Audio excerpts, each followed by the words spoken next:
इसी में हमने काम करना है, कौन सा, इसी में करना है हमने change in energy.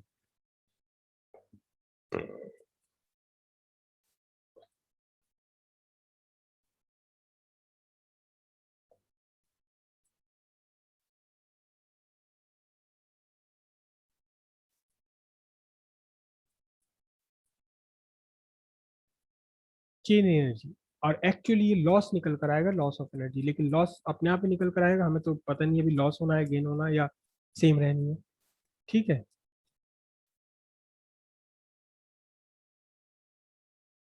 Before combination, combination से पहले फर्स्ट कैपेसिटर की energy U1 is equal to half C1V1 square. दूसरे कैपेसिटर की energy U2 equals half C2V2 square. Simple energy का फॉर्मूला। ठीक है।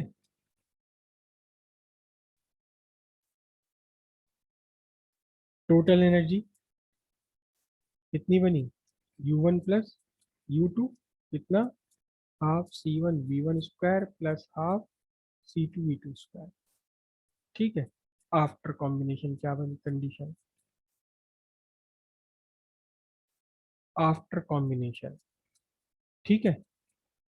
Common potential after combination U dash is equal to half, दोनों मिलकर के अब तो एक नए कैपेसिटर की तरह काम कर रहे हैं जिसकी कैपेसिटी है Cp, और दोनों का कॉमन पोटेंशियल है V। कितनी है इक्विवेलेंट कैपेसिटी, कितनी है इक्विवेलेंट कैपेसिटी, इक्विवेलेंट कैपेसिटी है C1 plus C2। Common potential कितना है, C1V1 plus C2V2 divided by C1 plus C2। This is the common potential whole square. ठीक है। थोड़ा सा मैं इसको और सॉल्व कर सकता हूँ, कितना, ध्यान से देखो। ये C1 plus C2 to the power 1 है, और ये C1 प्लस C2 स्क्वायर है। C1 प्लस C2 का होल स्क्वायर है ये। तो एक ब्रैकेट कैंसिल होकर के क्या बचेगा, ये बचना आपका C1V1 plus C2V2 whole square divided by C1 plus C2 joule. This is the energy after combination.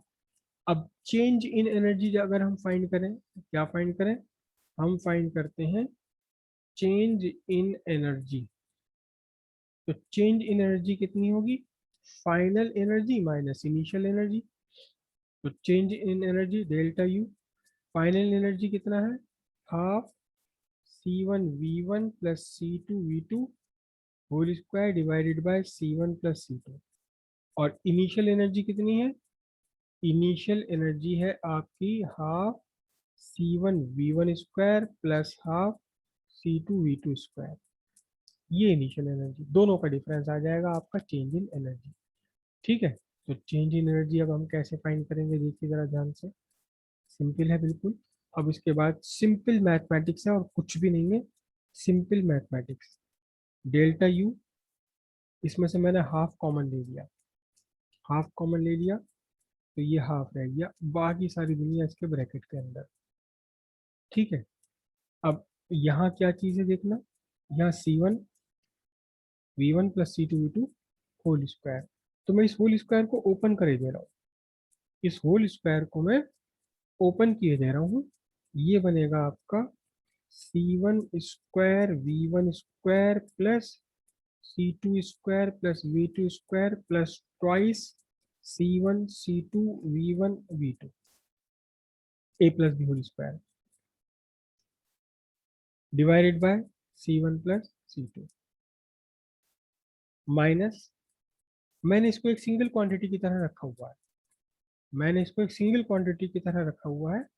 तो ऊपर कितना है, C1V1 square plus C2V2 square upon C upon 1, just 1। ठीक है।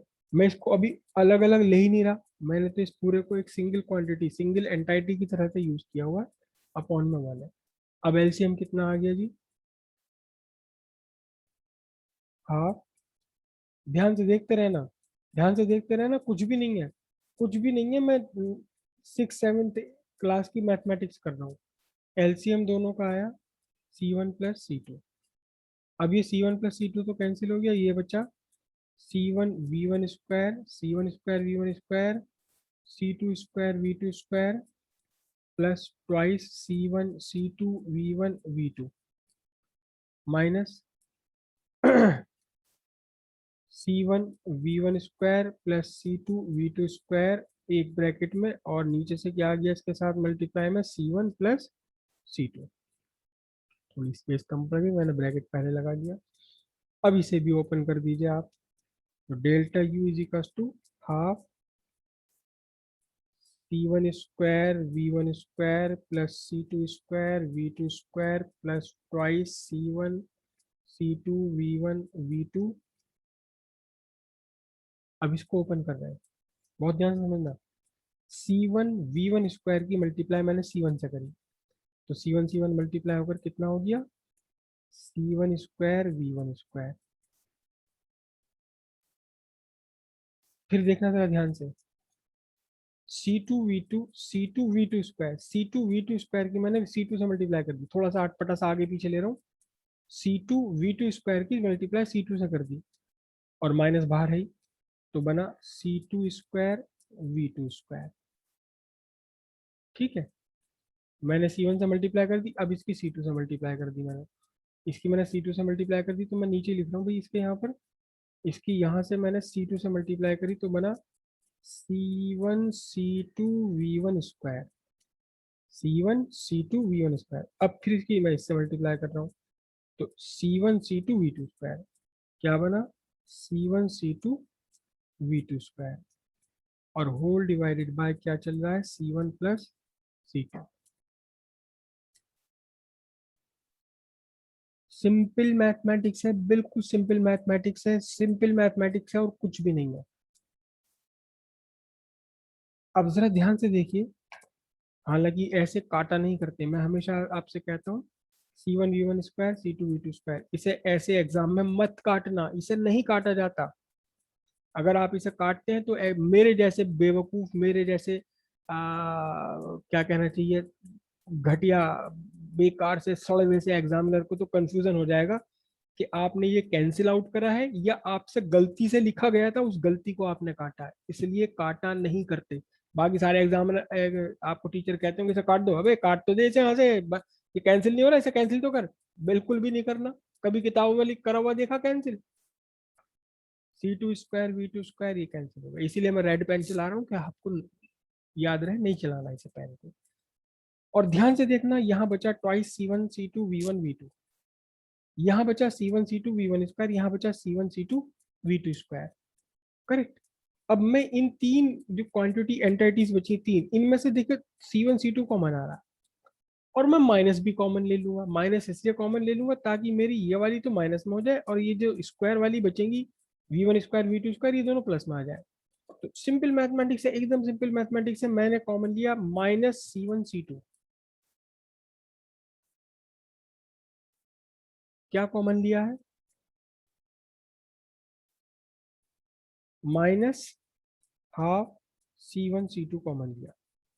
क्या बचा इसके अंदर देखना जरा, सिंपल सी बात है, C1 C2 कॉमन लेकर बचा V1 V2, C1 C2 common लेकर बचा V1 square, C1 C2 common लेकर बचा V2 स्क्वायर। तो अब ये क्या बचा जी, अब ये बचा V1 square plus V2 square minus twice V1 V2 whole divided by C1 plus C2। अब मैं थोड़ा सा इसको और मॉडिफाई कर लेता हूँ, delta U equals minus half C1 C2 by C1 plus C2।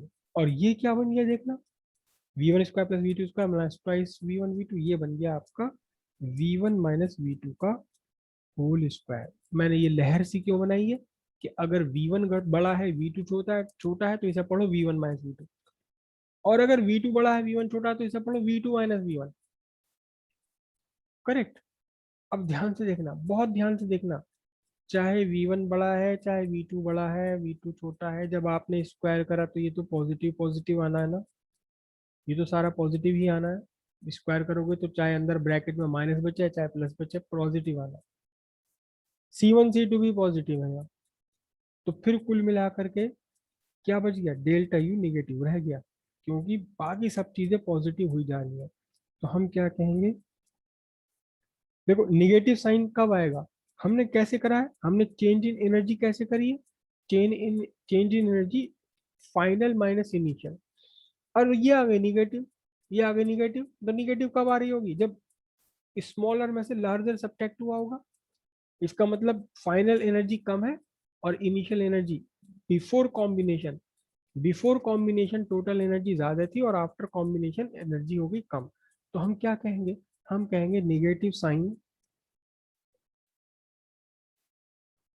Represent loss of energy, negative sign loss of energy represent करता है। और वो लॉस कितना है, ये रहा पूरा का पूरा जूल में। अब सवाल ये पैदा होता है कि एनर्जी का लॉस हुआ कहाँ, क्योंकि आपने बैटरी तो डिस्कनेक्ट कर रखी है, बैटरी तो यहाँ कनेक्टेड है नहीं। तो ये लॉस्ट एनर्जी गई कहाँ, एक्चुअल में क्या होता है, एक्चुअल में क्या होता है कि जब आप दो डिफरेंट पोटेंशियल्स तक चार्ज किए हुए कैपेसिटर को पैरेलल में जोड़ोगे, तो जब आप जोड़ेंगे इन्हें, तो जब जॉइंट यहाँ बनाएंगे आप इसका दोनों को जोड़ोगे, प्लस प्लस को माइनस को, तो यहाँ एक स्पार्क प्रोड्यूस होता है, चार्ज का फ्लो होता है from higher level to lower level, higher concentration to lower concentration नहीं, जहां ज्यादा है वहां से कम की तरफ को नहीं, जहां लेवल ऊंचा है higher voltage to lower voltage. और जब चार्ज कहीं भी किसी भी कंडक्टर में चलता है तो उसे चलने के लिए कुछ वर्क चाहिए हमें, वो वर्क हीट की फॉर्म में खत्म हो जाता है। तो हम क्या लिखेंगे, negative sign represent loss of energy, और ये जो लॉस्ट एनर्जी है ये क्या है, कहाँ गई ये,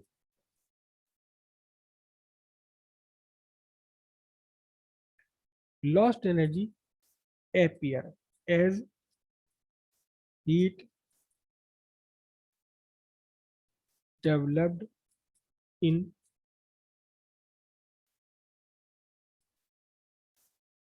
connecting wires। साथ में स्पार्क भी प्रोड्यूस हो सकता है जिसमें आपको लाइट एंड साउंड भी मिल सकती है, लेकिन most of the part will be will appear as heat developed in connecting wire. हो सकता है वो हीट इतनी कम हो जिसे हम फील भी ना कर पाए, लेकिन बनेगी हीट। तो कुल मिलाकर एनर्जी का लॉस हो जाना है।